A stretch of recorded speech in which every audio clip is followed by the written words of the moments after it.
Welcome to the Scottish Paranormal Podcast. I'm your host Chris, and here we'll be delving into the multitude of strange occurrences that happen within Scotland and beyond. You can contact us with your accounts at the Scottish Paranormal Podcast at gmail.com. You can find us on all social media channels, and you can contact us by either means. On tonight's episode, we have Hazel Stuart on the show, author and researcher of Robert Kirk. Tonight we delve into the legend of Robert Kirk, the real Robert Kirk, and mixed phenomena. So we'll just like to get right into it now, and we'll welcome Hazel onto the show. Right, so I'd just like to welcome Hazel onto the show. So hi Hazel, how are you doing tonight? All right? Hi, fantastic. You? Yeah, good, thanks. So obviously you're an author and researcher, and you're looking into Robert Kirk. You're quite a good way through just about finishing a book on Robert Kirk. Am I right in saying that? Yeah. So you know, as we had a bit of discussion before, I've got our interest in Robert Kirk due to the fact that the paranormal aspect to it, and I know you're writing a book in the kind of historical aspect to it and things like that. So I know we kind of had a bit of discussion on the paranormal aspect to it, and I know it was maybe the paranormal aspect was nearly your bag and what's happening now and stuff. But I was going to refer you to some of the stuff about like Jack Valet and John Keel, because quite a lot of the researchers of the day, and maybe people who have researched maybe from like the 60s and stuff, always refer back to Robert Kirk. Quite a lot is to do with fairy lore or just maybe phenomena in general. So it would be good to get a good handle on going back to actually the legend that most people kind of find out. You know what I mean? The kind of short legend you find online between the fairy lore, and then actually to move on to find out who he was and stuff like that. For there, because I think everybody probably who wants to go and find out about Robert Kirk just finds the initial kind of fairy story, and it's kind of left there, and maybe people would know he wrote The Secret Commonwealth and stuff like that. So it'd be interesting to find out what the kind of actual story was. So if you want to kind of even start with a bit of this, what is the actual legend that you hear online? If you could maybe discuss a wee bit about that to start off with.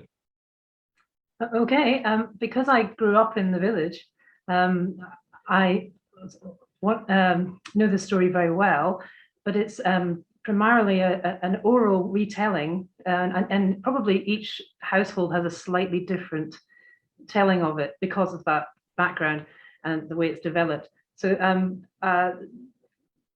every summer, it's a tourist village. It's a very small village in Scotland, and it has a lot of tourists. So growing up there's tourists asking you all the time what the story is, and you have to remember off the top of your head. So I used to get quite good at it by the end of the summer, but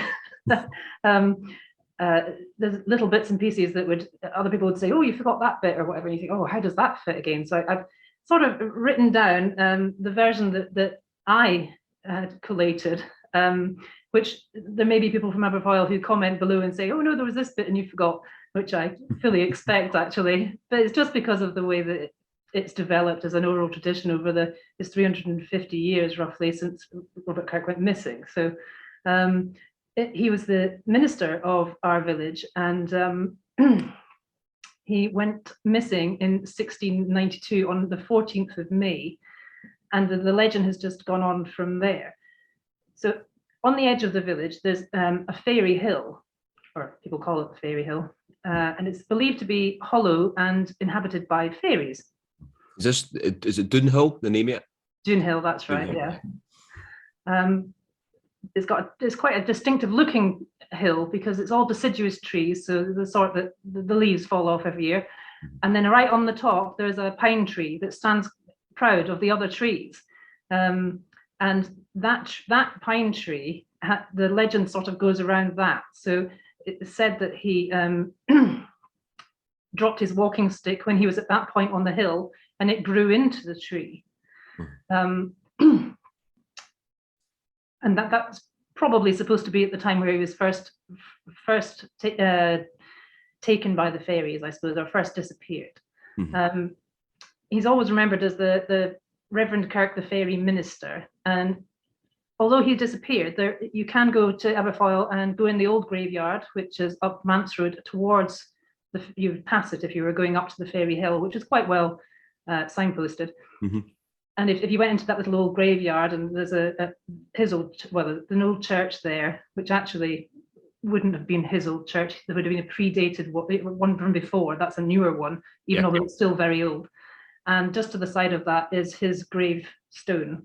And they say it's full of stones. It's not, his body was never recovered. However, some households say that a body was recovered, but it was a fairy version of the body. And we can go into what that means later on. So it's very ambiguous whether there's anything in there or not. So he was said to be a seventh son. This is what people remember. He was a seventh son, which means he was, he had 6 older brothers, obviously. Doesn't matter whether he had sisters or not, I don't think. It's just a 7th son. And this meant, in fairy folklore, it means that you've got the second sight. So you can see things that other people can't see, whether they're fairies or aliens or ghosts or whatever they might be. That's how it's a traditional part of fairy lore, really. So they say that he had a dog. He lived up towards the Fairy Hill, and he had a dog, and he took it up for a walk on that hill or around that area every day. And on these walks, he obviously must have come across some fairies. And they're really secretive kind of creatures, so they've probably run away, or they wisped away, or whatever they did. But they obviously got caught out and realized that he could see them, and he got chatting to them, and he found out all sorts of things about them. That's what they say. So they let all their secrets out to this man. They trusted him. And he went home and he wrote all this stuff down in a book, in a diary, that he found out. But he promised them he wouldn't say a word to anyone. This was a secret. He wasn't going to let it out. However, he went back on his promise, and he published it as a book, is what's in the legend. He went against them, and to get back at him, the fairies kidnapped him. So this must have happened on the 14th of May, 1692. That's when he first went missing. So they held him prisoner inside this Fairy Hill, and presumably they captured him at the top, and that's where his walking stick fell. And the dog ran back, panicked, and raised the alarm back at the manse. They say that his wife was expecting a baby, so this baby in due course, the baby arrived, and he hadn't been seen since. So they had a christening for the baby, and the night before the christening, Aberfoyle's not a very big place, but a few miles up into the forest is Duchray Castle, and the lords at Duchray Castle, the Graham family, that would be, they actually owned quite a lot of, well, they still do, a lot of land around that area, different parts of the Graham family. But the Grahams at Duchray Castle were said to be his cousins. And apparently the night before, he appeared at the end as a sort of fairy or a ghost at the end of his cousin's bed at Duchray Castle, and said, I'm going to appear at the christening tomorrow. I'm held as trapped by fairies in fairyland, and the only way that they've given me a reprieve because I'm becoming a dad, perhaps. And if you pass your knife over my head, because it's made of iron, it will free me from fairyland. But you have to do this in front of the congregation at the christening. So he, the cousin got up, went to the christening, and actually it was a big christening, but we'll get into that as well. So the whole village would have been there. And apparently Robert Kirk, in a sort of fairy form, so he wasn't quite himself, walked into the church and stood before his cousin, and the cousin did nothing. Everyone just froze. And then after a minute or so, nothing happening, Robert Kirk, or the vision of Robert Kirk, walked back out through a different door and was never seen again. Graham just said that he was asked, why did you not do what you said you were going to do? And he said, oh, I was just too shocked. I couldn't do anything. So even today, so he kind of disappeared twice, really, with the fairies. But even today, if you speak to the minister of Aberfoyle, and I'm not sure who it is today, but certainly I spoke to one about 10 years ago, and they said even when they're given the post, they're told that they're just there to hold the post until Robert Kirk reappears. That's quite interesting. So that's a legend, really. That's a legend, and that's the same type of story that I kind of found online. First looking into Robert Kirk, I was kind of first pulled into. I knew about the story, and I knew about the kind of fairy lore, and my kind of take on it was mainly because I look at like paranormal phenomena, and I'm into things like UFOs and things like that. I don't say maybe too much about like apparitions and things like that or fairy lore, but I think I see a lot of it. It correlates together. When you look at stuff in the past, it was maybe just something it's called something different now. And so I kind of correlate quite a lot together. So I was linked in with Aberfoyle to do it. I looked at stuff to do with fairies and to look at lights in the sky, because quite a lot of the time where the fairy lore has happened in the past, like things like maybe even in this country or in Northern Europe and stuff, there's always been light phenomena seen with that as well. I'm not saying maybe like a nuts and bolts craft or anything, but there's always been things like that seen. So that was my kind of link to look at there first. And then it kind of brought me to Aberfoyle, and I was going to look at the Robert Kirk story stuff, and I kind of moved on to another story after that. And this would be kind of going back to it and finding out. I wanted to find out, first of all, was it a real man? And then it obviously was a real man, right? But I mean, it was just to go through the actual kind of story. And then I know if you can contact me yourself and what you've been researching into is to find out like the real Robert Kirk. So, so how from there,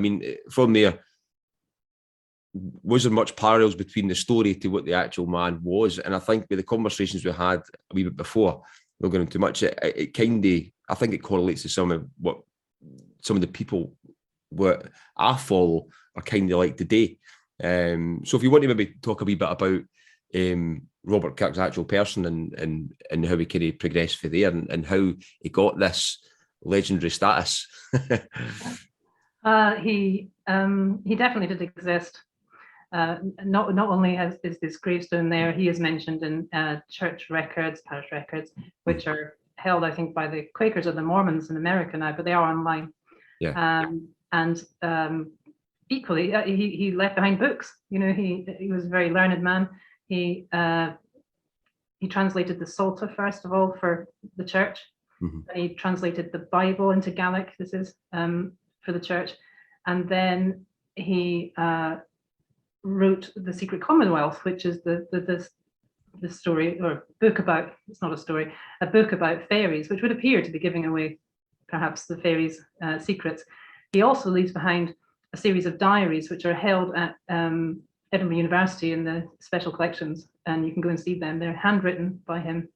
Yeah, and that's about, they cover some of his time at university, which is quite dense because much of it's in Latin and it's all about religious, quite heavily religious stuff. And then there's 2 or 3 diaries that cover his time in London, which is really the year, that's 1689 through to 1690. Mm-hmm. So 2 years before he went missing, he was in London for 8 months. So we get a really good view into what he was doing and thinking at that time. Mm-hmm. Was it quite traceable when you were looking and researching into him? Did you manage to, I know you've found quite a lot of stuff now, but did you find it quite hard at the start, or was it quite easy to trace quite a lot of the material on him? Actually,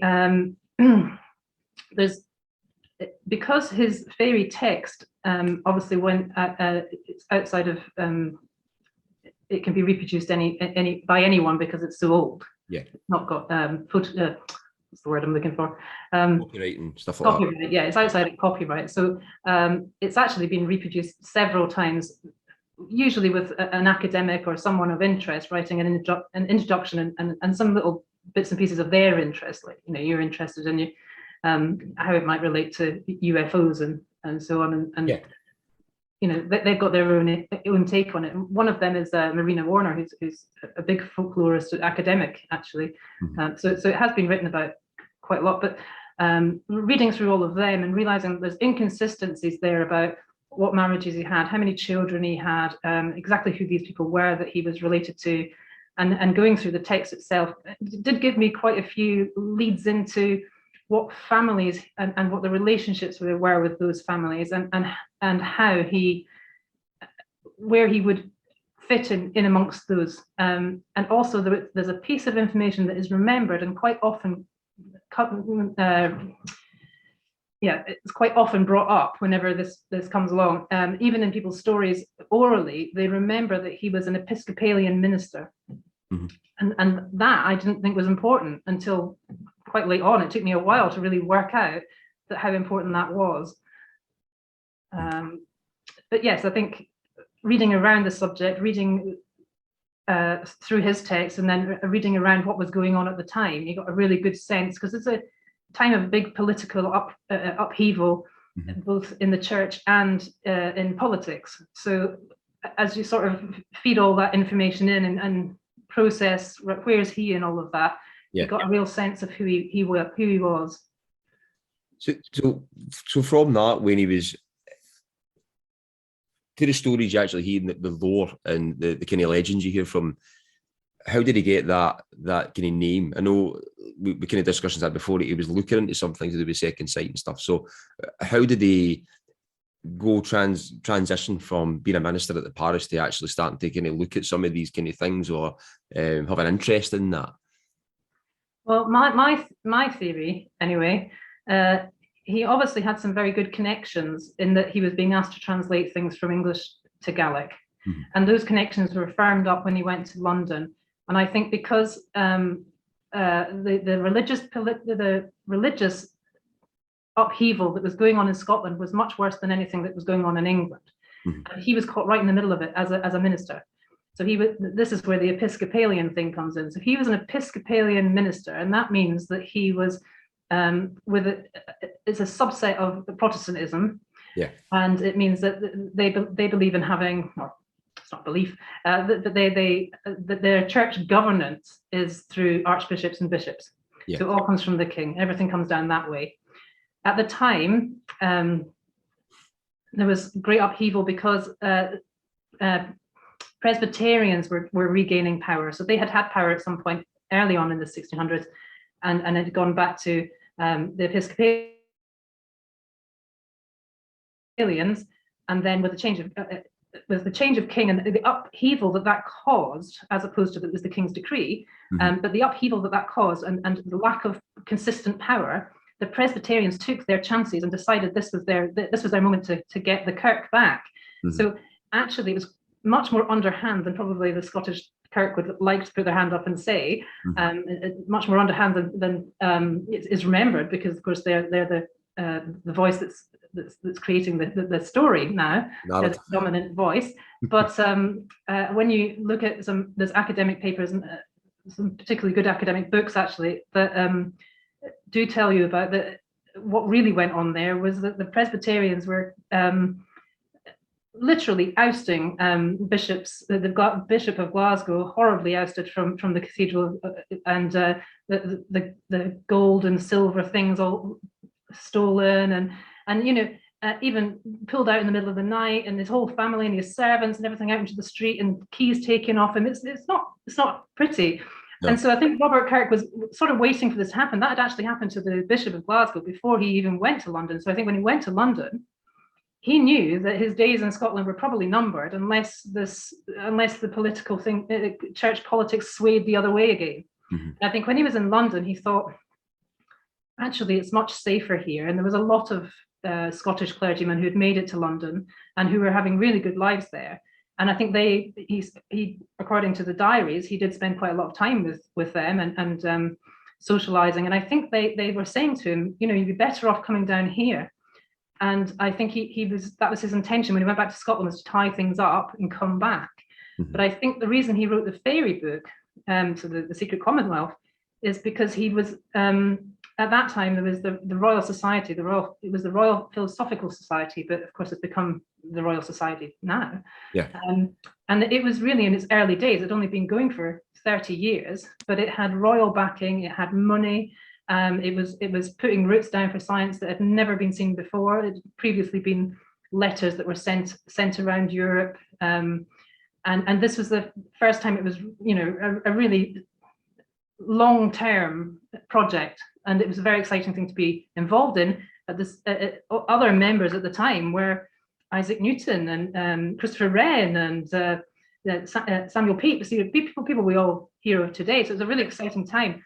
And I think that he was encouraged to apply to the Royal Society because that would secure him a good position or a good way of coming into London and getting a good job in London.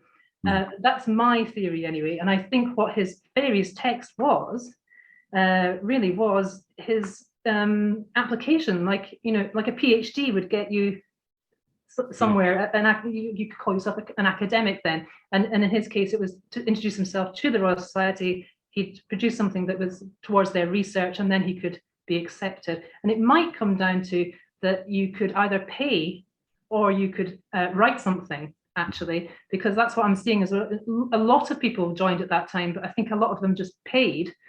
And then those that came in that didn't have the money or who wanted to be researchers, they would write an essay. And I think that was why he wrote it. So he was technically looking at this as a kind of scientific approach and a kind of way in as well for that. And so that's what the kind of correlations to you find today, where people are looking at this phenomena or parts of the phenomena and using a scientific approach rather than like having factual what they can't look into it. And it's funny now because if he was doing it at that time, it's still going on to this day, and it's just the kind of correlation between the two. And then you get people who have been researching it for absolutely years, and scientists, and they still refer back to Kirk as well. And I think maybe referring back to Kirk just because of the whole kind of fairy lore and the stories, and maybe looking into it, and maybe not knowing this part of it as well, because it is quite interesting as well. So on that kind of note, where if like his papers as such are put in the Secret Commonwealth and things like that, and was there any notification to end when you looked for research what he found in regards to some of the stories he found and things like that, or what kind of, was there a kind of common theme, the things that he was seeing or the things that he was looking into? He himself gives the text is in 3 parts. So there's a part with 15 chapters in which he gives 11 examples of other people's stories. So he writes it like an academic text. He calls it an essay. So he doesn't say I saw or I believe. These are other people's stories he's collected. And he's done 15 chapters of that with, like I say, 11 different examples. And then he includes a letter that's written by another man, actually, who was, I believe, he was very good friends with, who was very well connected. He was a lawyer, he was a statesman, he was in charge of Scotland at one point. He switches sides with the kings, and he's remembered as a bit of a sly one.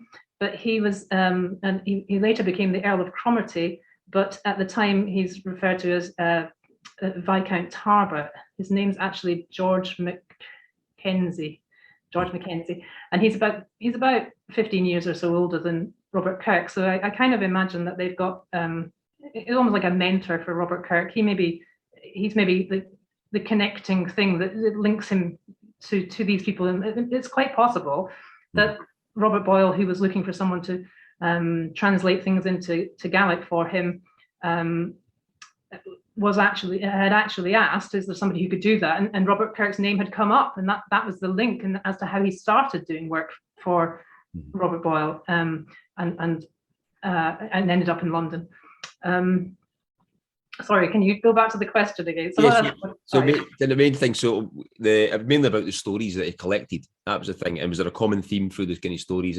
And have you any kind of insight into some of the stories? And there's quite a lot in this question. And was it Scotland wide, or was it just within set areas where he was looking? Okay, so he writes with 11 examples. Tarbert comes along with another 6 examples, and then he writes a conclusion. So it's as if he's changed his mind about certain things, and he gives another 2 examples. Now, all of Tarbot's examples are more like ghosts. They're much more like ghost stories or spiritualist sort of things. And most of Robert Kirk's are as well. There's only 3 that are abduction stories, but I thought we could go over them if you want. Yeah, totally. Because there's so much stuff that it's funny, even when you look through past paper reports of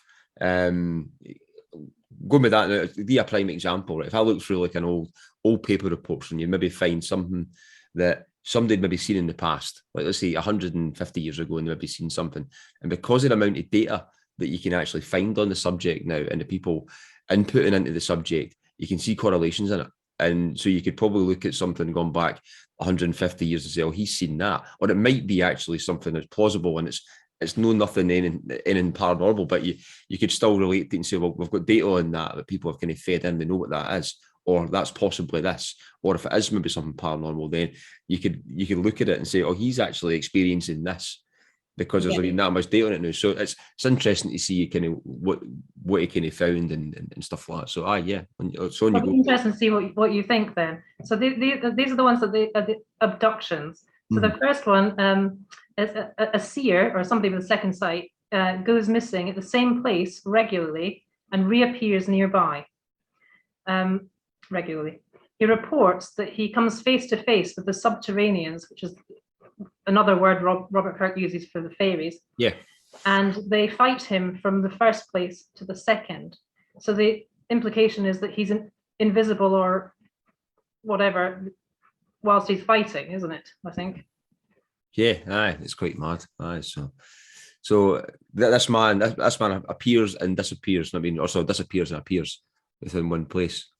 Yeah, in 2 different places. So I think it's across like a field or something. There's like he disappears regularly at one end of the field and reappears at the other end of the field, and that's all he says.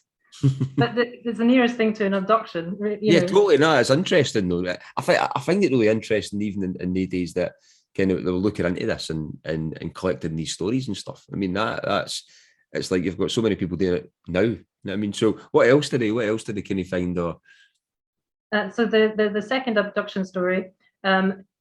Well, these are the 3 that I pulled out that were possibly abductions, really. Yeah. So who she went out chasing her sheep at night and fell asleep on a hillock. She was abducted, she says, and transported to another place by day. But it's unclear because the language is quite different from it's much more like reading Shakespeare or something. It's I tell you, when you read the Commonwealth, it's a hard read. It is a hard read, you're right. Particularly the third bit where he really gets into it, and it's all a lot of religious references. And it's almost, he's so enthusiastic at that point. But the first section's not too bad, actually, once you get the hang of it. So this lady, she falls asleep on a hillock looking for sheep, and when she returns, she seems to be in a state of hibernation. He doesn't say the word hibernation, but he describes it as like animals do in the winter, birds do in the winter. Yeah. And she's been in this state since she returned, and she hardly ever eats. She's silent, she's melancholy, and she rarely laughs. However, she's managed to have a child since then.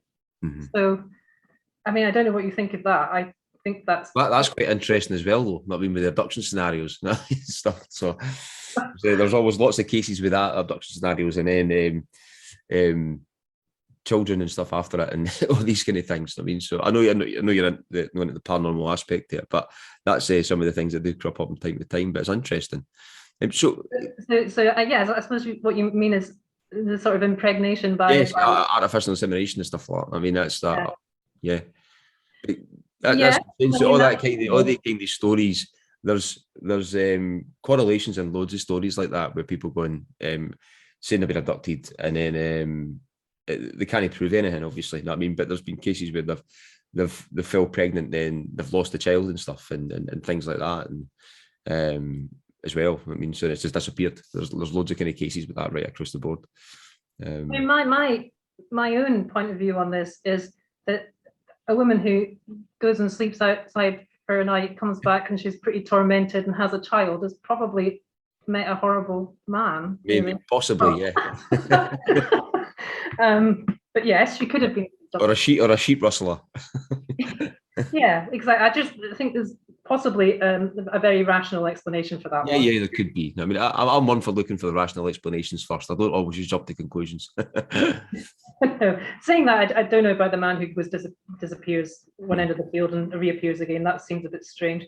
So this third story, and this is quite a common fairy story that seems to be. I mean, it's only mentioned once here, but it seems to be quite a common thing in fairy lore when you look at Ireland and places as well. A lady died slowly in her child bed. So I'm assuming she's had the child at this point. Yeah. She was buried only to return 2 years later. She died slowly and decayed, he says, and then she was buried. And then 2 years later, she turned back up again. And the husband, who had married again at this point, confirmed that she was who she said she was, and had the awkwardness of having to get rid of wife number 2. That's a strange story. I'm even get a comment for that. I mean, that's totally mad. That is. It sounds like a film with a similar. I think there is a film with a similar plot. There's a film called The Serpent the Rainbow where it's to do with zombies, and it's. I mean, in regards to it's anthropologist looking at the kind of pharmaceutical kind of drugs that cause the catatonic state to create real zombies. It's to do with like some of the poison in the pufferfish. So these people were poisoned by this, and then they were buried, and then they would crop up a couple of years later because they maybe been farmed off somewhere after that, like dug back up or whatever else, but they'd have maybe lack of oxygen, and they wouldn't know who they were and all that kind of stuff. So there's loads and loads of cases like that. But that's kind of it sounds like she seems quite compos mentis and that kind of stuff. It does, and she mentions that she says she went to Fairyland. She says that's where she was, and she says that most of the time in Fairyland she wasn't able to see at the room where she was, but they gave her an eye unction, so like an eye dropper, an eye cream. And they put that on one of her eyes, and suddenly she could see light and she could see her around herself. And when they realized that she could see, they took it away again. I don't know why they would do that. But interestingly, in Shakespeare's A Midsummer Night's Dream, being a literature person myself, the very same thing happens. In fact, there's quite a lot of correlations with Shakespeare's version of fairies, because he presents them as a full humanoid sort of size. Some of them are shorter, but they're a type of fairy. And Robert Kirk never says anything about them being smaller. They're certainly not the sort of tiny little things with wings. I watched listened to one of the podcasts that you sent me actually, and they were discussing when did fairies become small, but it was with the Cottingley fairies, and that was much, much later on. That's a Victorian time. Before then, fairies, I believe in Ireland, there are talks of the little folk and whatnot. Yeah. But I think what Robert Kirk sees is very much what that Shakespearean sort of fairy is, full size with no wings. Yeah, but the description in the Secret Commonwealth, where did you kind of source where he pulled that from? Where when he describes the fairies in the gaseous form, better seen at twilight. If you can remember that part of the Secret Commonwealth. Yeah, so I've got some quotes here. They are spirits and light. They are spirits and light changeable bodies, like those called astral. Now that's a word I would associate with or supernatural, really, or spiritualism, maybe. Yeah. Somewhat of the nature of a condensed cloud, and best seen at twilight. They're somewhere in the nature betwixt man and angel, as were the demons thought to be of old, and their bodies of congealed air are sometimes carried aloft. So you've got a bit of flying there, even if it's without wings. So I'd be interested to find where he actually had where he realised that, to write that, to understand that. You're right. So it's possible that because he's writing an academic text, and he is aware that it's not something that the church are particularly happy about him. Or, it's not popular. It's something you get in trouble for, really. And he does mention somewhere about it, this would be a really interesting thing to study if it was something that was all right to study, really. He's aware it's not very popular, or it doesn't really go with the other narratives at the time. So whether or not he has actually seen something, or whether it's just that he's living amongst people and the stories he's being told, it's all described the same way. Unfortunately, he's not there to ask the questions when you think, oh gosh, if you could have just asked that question to him at the time. Yeah. It's interesting though at that time as well. I mean, he's just be obviously the witch trials and all that kind of stuff that was going on as well. I mean, he was really, really cutting a fine line between. Yeah, he was, and I wonder. I think that the first text that he sent off, well, I say sent off, the first part, the chapterized bit of the Commonwealth, seems to be a sort of first part, and I wonder if he didn't send that away first and then didn't get anywhere with it, and that's why he's then put it together with this letter from Lord Talbot, who of course has got really good standing. He's not somebody who would, very highly regarded, respectable man, and I think what he says is that letter, which actually was a letter to Robert Boyle, so how he's got his hands on it, I'm not sure. Probably it's a copy that was kept by Lord Talbot and then passed on to him. And he says he didn't see, when he wrote the first, it was that first section, he hadn't seen this letter from Talbot. He was really amazed at how much of a crossover there was when Lord Talbot's letter came to him, and that they seem to be talking about the same thing. So I think that they're both getting stories from people around them, and they do go across all over Scotland. Robert Kirk's tend to be from either Balquhidder, where he was first a minister, or from Aberfoyle. He does often say where they're from, not always, but sometimes. Sorry, have I answered your question?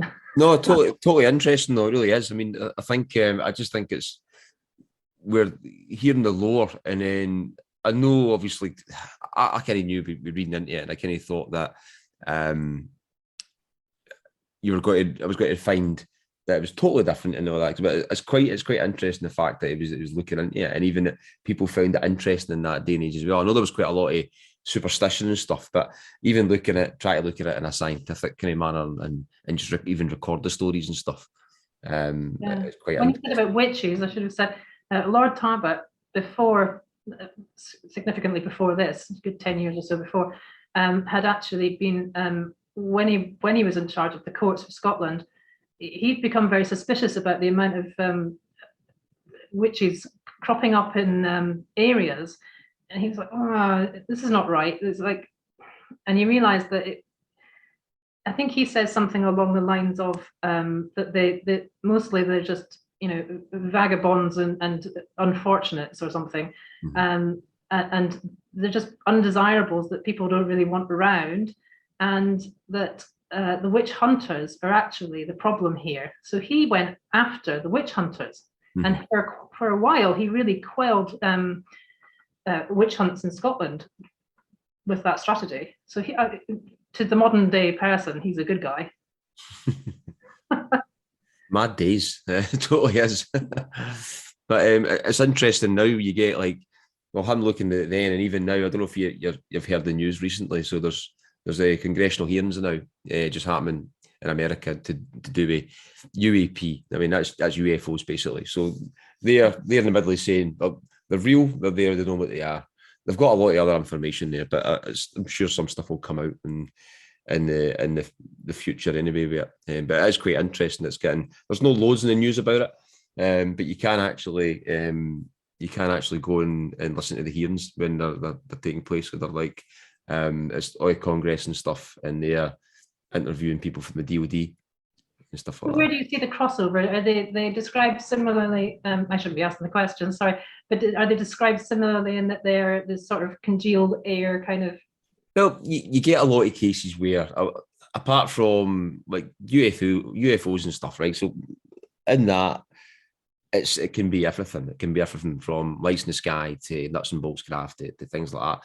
But there's a whole other kind of link in the other phenomena where it links into a lot of different other things. So they were finding where people were looking into it, there was other things happening to them. So if they were looking into like the phenomena or UAP phenomena, people in the government, and they were finding that other things were happening to them. So there's a thing called the Hitchhiker Effect where there'd be leaving what they were doing and something would go home with them, something would follow them from whatever they were doing. So even if that was a connection between looking into UFOs or looking into like a certain place where phenomena happened, they would go back and take something back with them. So it was called the Hitchhiker Effect. So you would get things where maybe apparitions appearing, there'd be maybe poltergeist activity. Sometimes people seen like light phenomena, like orbs and stuff like that. And there was a case where it came out recently in one of the books, and it was one of the scientists. They were looking at, I think they were looking at Skinwalker Ranch or something, and they seen 3 orbs when they were driving. I think it was him and his daughter or him and his wife or something, and one passed over the car, one passed through the car, and one, they said they were about baseball size, like blue orbs or something, and one passed through the side window and passed through his shoulder. And he said when it passed through his shoulder and it came out the other side, his neck or something, he said it just felt like an air bubble, and then it disappeared. So because he was, this was a funded government project, which was, and as factual you can find it, was called, at the time it was called OSAP. And there was a few different ones. There was like ones that was funded prior to that, called NIDS, and then there was like OSAP. And when they were doing all these kind of studies, in a book now out, with one of the scientists who was involved in it, it was called Skinwalkers at the Pentagon. And so within that, there was this thing passed through him, like an orb light type thing, and they ended up, they managed to keep track of him and test him and all that kind of stuff, and do blood work and all that kind of stuff, because he was involved in the project. And they found that he got like some type of kind of rare cancer, but it never metastasized or whatever that means. So they managed to be able, he got ill weight and stuff. So people were having physical effects by looking into this type of stuff, or looking into phenomena in certain areas, or seeing things. So, but that's the thing. So we're looking at a lot of it now. It's not just a case of for what's coming out, what people are looking into. It's not just a case of people looking at a classic style UFO or a light in the sky. It's like they see a lot of connection between other types of phenomena. So it's maybe just, it's not just UFOs, it's not just lights in the sky. It's like, it's consciousness. It's it could be ghosts, it could be apparitions. I mean, I'm not saying, but I mean, it's all linked. It's like the phenomena seems to be linked to a lot of different things and places and people, and abduction scenarios, or people having, I don't know, sometimes it's like strange visitations. So it's like there's a lot of different range where people think it is. Is it like, is it ETs? Is it some interdimensional? Is it something that's like demonic? Is it something that's like otherworldly? And it's just, there's too much stuff out there where people don't know what it is. So the thing that now in the actual congressional hearings, it's only mainly about some cases, maybe over the past 20 years. I think they'll probably revert back with the questions that they're getting put to the DOD. But the good thing is that some of the people in Congress have already been briefed with some of the people who basically came out from the government, so they know what questions to ask. So one that came out, I actually listened to it today for a prime example. It was they were asking about crash retrievals. So they said, is there any crash retrievals in the task force possession? And the guy for the DOD answered, no, we've not got anything in the task force possession, but the task force only run a year. So it's the wording and what they need to say and stuff. So they'll go back with their questions and stuff. I mean, but there is other people who have came out and know there's other projects that are running and still running, but they've got NDAs and stuff that they can't disclose it. And this is the just conspiracy stuff. It's actually like a lot of it's out there in the public domain now.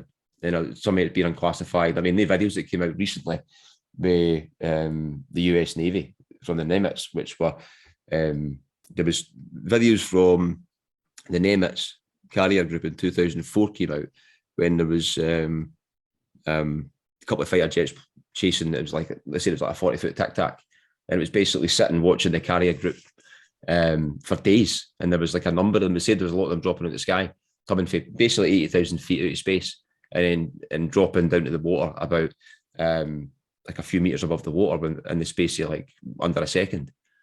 And they said there was like hundreds of these things, and then like, this one they chased they went out to see what it was doing, and because we're doing like training exercises, so they went out to see what it was, and they seen it, and as soon as this thing kind of seen them, it went towards them and then chased it, and then it almost, there was something in the water underneath it. They said there was something churning in the water underneath it, like it looked like a cross or a fuselage or something, but they couldn't get a good look at it. They could see like waves breaking on it, and then this thing was, they said it was down next to it, and it was moving about like if you had a ping pong ball in a glass and shaking it. They said it was moving like that fast above it, and when they came in, the thing turned around and went towards them, and then swung around, and they tried to kind of chase it, but it just shot off. But actually, it shot off and disappeared, and it ended up at the plane's cap point, which is a place in the sky where the plane rendezvous. So it knew where he was going. Oh, I see. They got all that. They got all that in gun camera footage and everything. So they got all that, and so when that was classified, and it did come in, it only came out recently when some of the guys came out, the whistleblowers came out for the DoD, and put some of the stuff forward.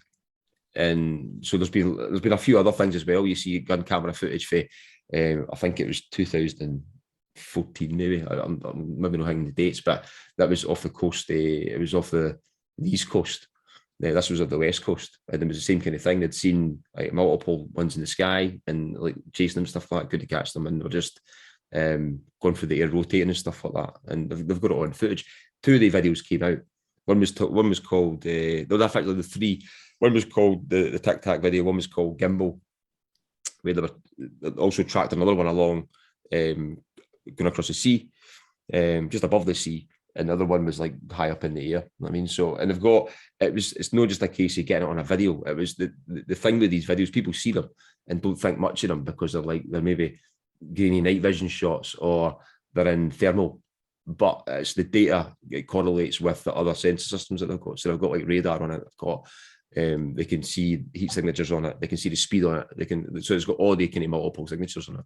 So a long-winded answer for the question. So that the whole kind of thing where, that's why I'm interested in all this kind of stuff as well, going back in the past, because it goes back like hundreds, if not thousands of years, people have seen things. And it's maybe just been called something different over time. So entirely possible, I'm sure. Robert Kirk, and nowhere in the book does it say anything about orbs. That's familiar with what you mean there. Yeah. But he doesn't mention anything like that. He does talk about where visions happen. So you could be in a completely different country, and your friend, say your friend back in Scotland is dying or in trouble, and you see a vision of him clear as day, but as a double in front of you in America. And you therefore know that either he's dying or there's something terrible happening. And that, like a vision, I suppose, a prophecy almost.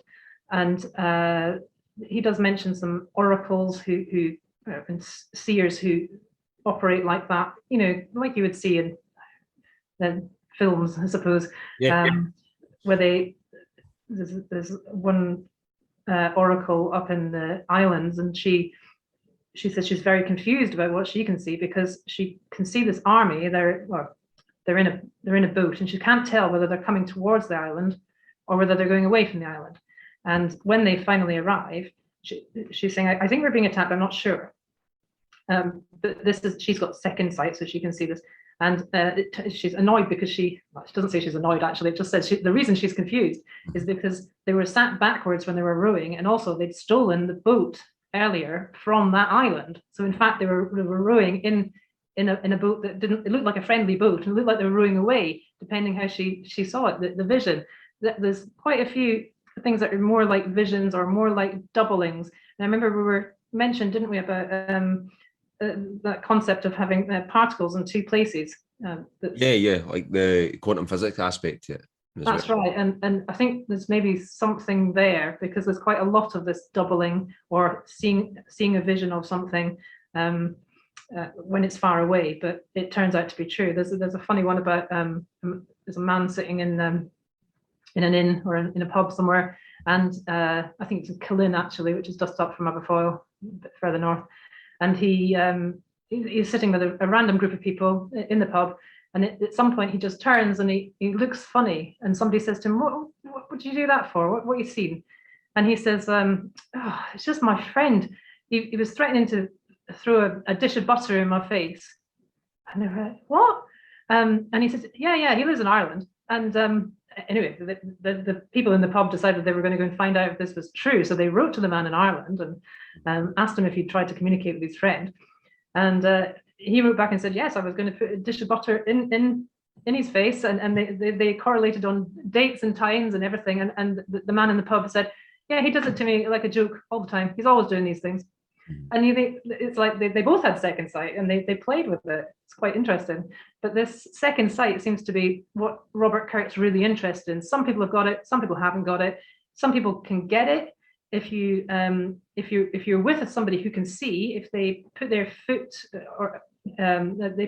under yours or over yours, and they put their hand on your shoulder. There are ways that then you can see. So there are ways to make yourself see if you can't see. But he discusses at great length, what is it that makes people seers or not? Mm-hmm.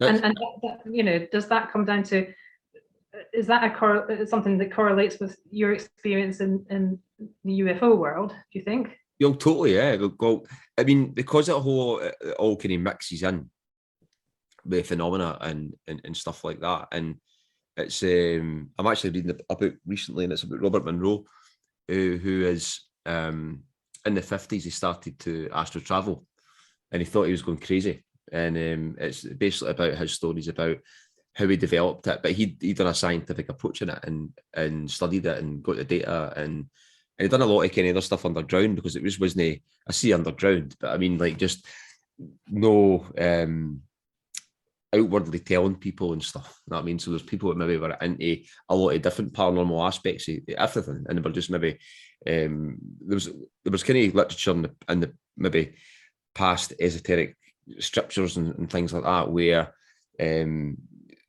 these type of things could be done. You know what I mean? Like in Buddhists and all that kind of stuff, where you could maybe astral travel or come out of the body and all that.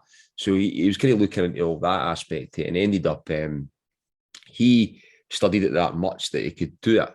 He could do it almost at will, and they tested it, and he could. He ended up. There's things where he describes where there's like different planes that he could go through. There's like here where he could leave the body here and leave the body in, and it's like another plane. It's kind of like here, but slightly different. And then there's other ones, and he goes into quite a good bit of description about them all. And it's interesting because it can be taught or learned to do it. Maybe not everybody can do it, you know what I mean? But this thing with the astral traveling, it kind of develops. It's all to do like meditation and things like that, and getting your body in a certain state to do it. But interestingly enough, with that, and talking, I know I'm going back on about the American government, I mean, but from a lot of stuff that he did as well, there was like programs in the US government, and it was like psychic spying programs. It was like there was a number of different ones. One of the main ones was like the Stargate Program, and it was all to do with astral travel and stuff. They spent millions in it. It was like between the CIA and I don't know what part of the military it was, you know what I mean? But there's been books in it and stuff, and there's been actually films in it. I think George Clooney was in a book called in a film called Many Stated Goats, and it was kind of like a kind of, I'd say it wasn't a mega comedy, but there was funny bits in it. It was kind of like a bit of comedy and tongue-in-cheek film about it. But they read the book in it as well, and it was based on the people in this program, and it was what I did about them kind of doing a different kind of type of it, and it was to leave the body and go to other places. And some of them were really, really good at it, where they could go to facilities and read name tags and documents and all that kind of stuff. And apparently it got stopped, you know what I mean? But there was other things linked into the other programs that I spoke about, which were supposed to be still doing stuff to do it. This is like, you're not talking about people kind of trying out. This is like actual scientists and stuff trying to collect the data and do it and do all that. So there's loads of evidence on it. And it's just quite interesting that you see people looking at it way back then. And that's how it links into the, I wouldn't say UFO kind of thing, but I mean, it links into the whole phenomena side of it, because people now who maybe came out looking at all this, they maybe started looking at it as maybe like a nuts and bolts UFO thing or a paranormal thing or lights in the sky. And they've kind of came full circle back to the whole paranormal aspect of it. Like it's all kind of linked, like the astral travel and like the consciousness after death. You know what I mean? Other beings and entities and all that kind of stuff, and lights in the sky. I think it's all linked in some kind of thing. It's like thing as well is that we only see, there's quite a lot of them refer to, and even if they're going back to like John Keel refers to this as well when he talks about it, that we only see a certain light spectrum. So there could be loads of stuff in the books we don't see.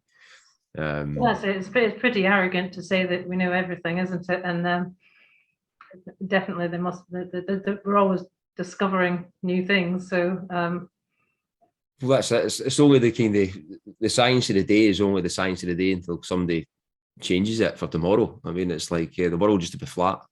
You know what I mean? Crazy people thought it was round. So although some people still think it's flat. That's what I mean,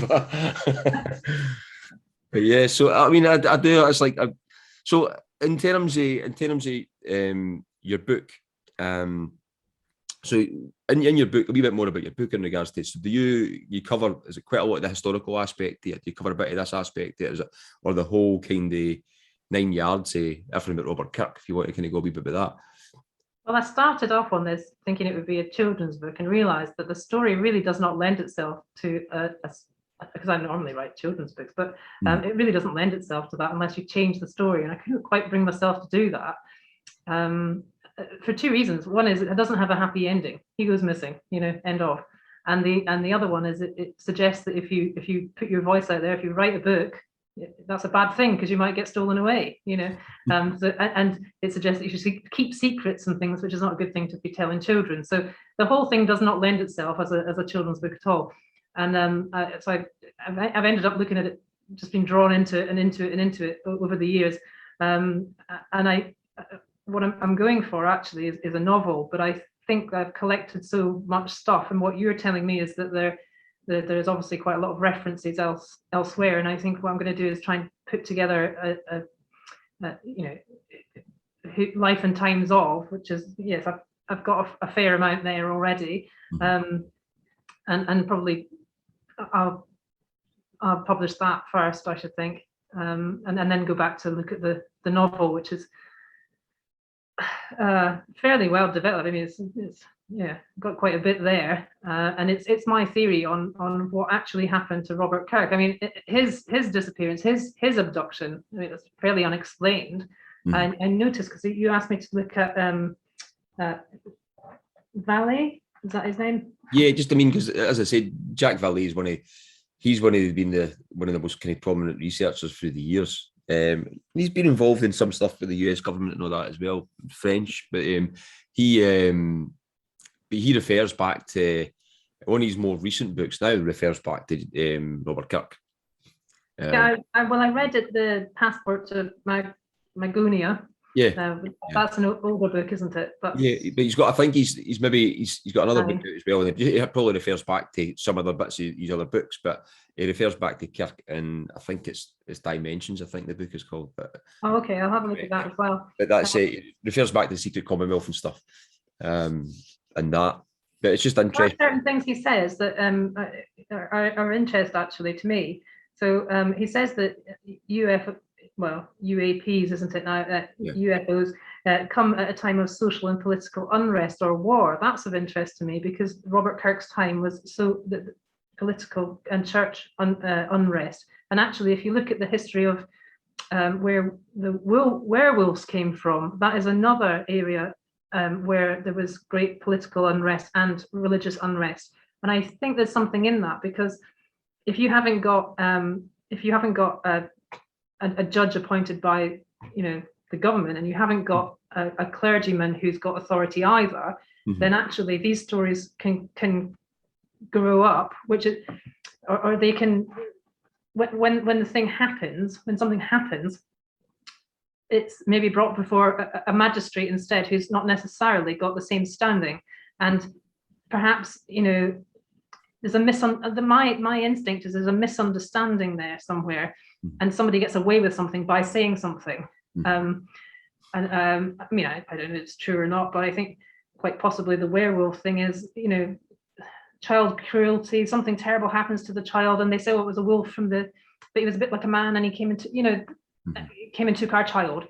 And actually, it might cover a crime at that very first instance, and perhaps the werewolf stories it became a convenient excuse for people to say.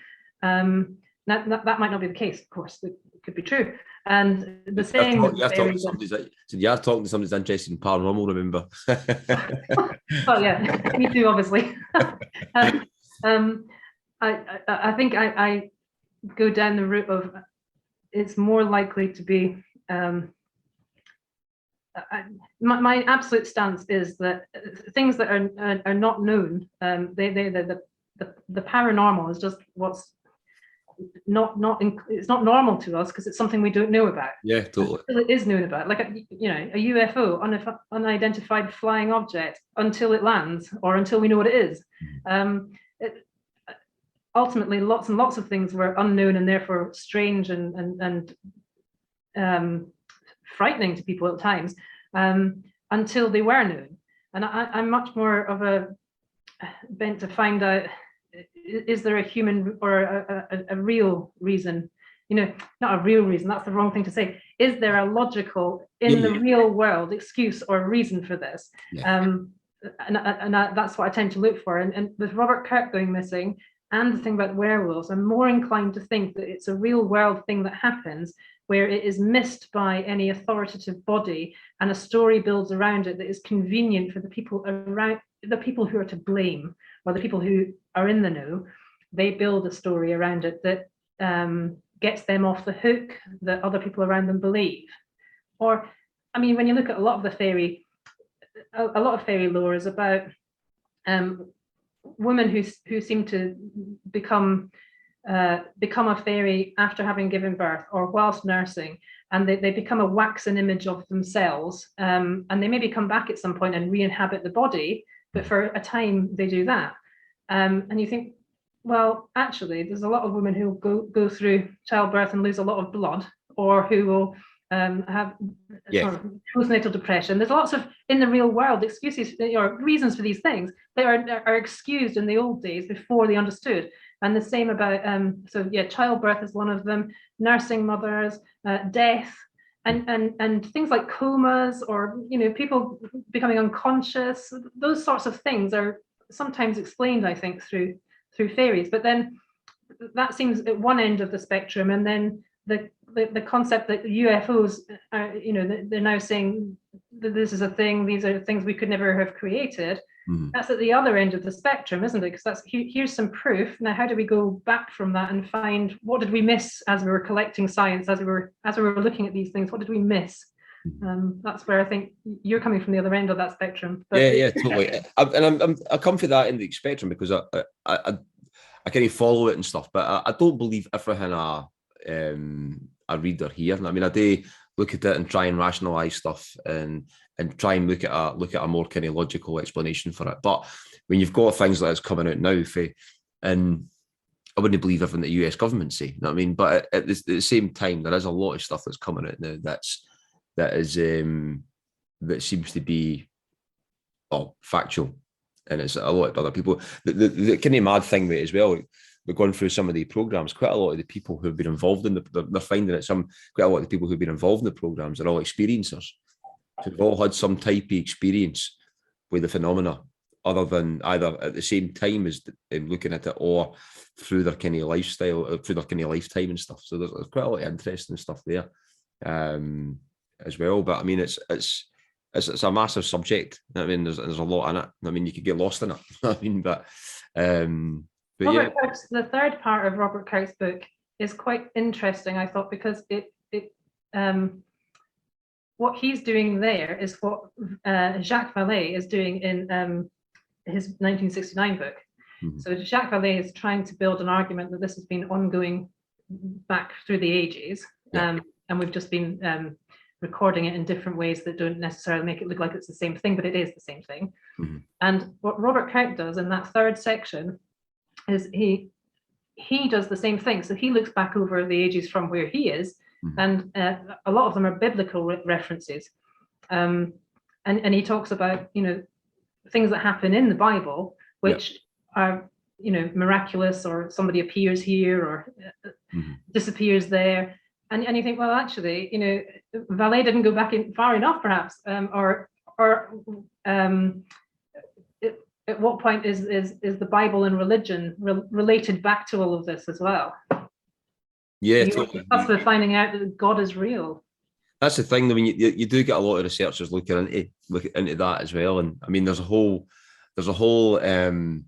thing on the History Channel with ancient aliens that goes right far back in that. And there's loads of books in it now that they go back and they're looking at all the biblical texts that when you read it, it just looks like the experiences that people are still having and things like that, or maybe like as in second sight and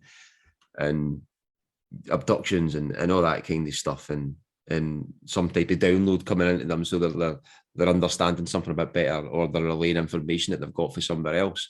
And there's all these type of things that's happened, and that's still what's happening to this day. We're just recording it in a different mean. I mean, so it's totally interesting. It's a totally interesting conversation, and I'm thanks very much for coming on, and I appreciate your time. I mean, coming on as well. And what if I'll get any links in the show notes to any of your books, and then when your book does come out, the Robert Kirk, I mean, sure, and let us know. I mean, and I'll share it to all the paranormal people I know, because I'm a little bit interested in it as well. Thank you very much. You're more than welcome. Lovely to talk to you.